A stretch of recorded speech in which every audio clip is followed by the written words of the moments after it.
This concept of parenting yourself is really, really important for you to wrap your brain around. And let me dig into it just a little bit. I write extensively in part 2 of the 5-Second Rule book about how we make decisions. And the fact that we make decisions not based on what we know we need to do, not based on our goals, but based on how we feel right now.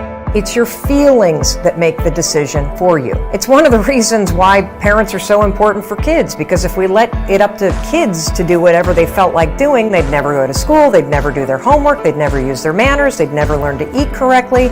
They'd never do anything. They'd just sit around and watch TV all day. That's the job of a parent. What most of us don't realize that when you become 18, when you move out of the house, when you're an adult, you have to parent yourself. Here's the rub. You're never, ever, ever, ever going to feel like doing the things you need to do in order to have what you want. You're always going to need to push yourself. You're always going to need to parent yourself. So what is the net advice on this? What is the bottom line? The bottom line is no one's coming.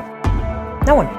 No one's coming to push you. No one's coming to tell you to turn the TV off. No one's coming to tell you to get out the door and exercise. Nobody's coming to tell you to apply for that job that you've always dreamt about. Nobody's coming to write the business plan for you. It's up to you. And because you're only ever going to do the things that you feel like doing right now or that feel good right now, unless you understand that you've got to parent yourself, you got to push yourself, you're not going to make your dreams come true. You're just not. We're not wired that way. You weren't born that way, you weren't that way when you were growing up, and you're certainly not that way as an adult. And there's a tremendous amount of liberation that comes when you accept the fact that you're always going to need to give yourself a push.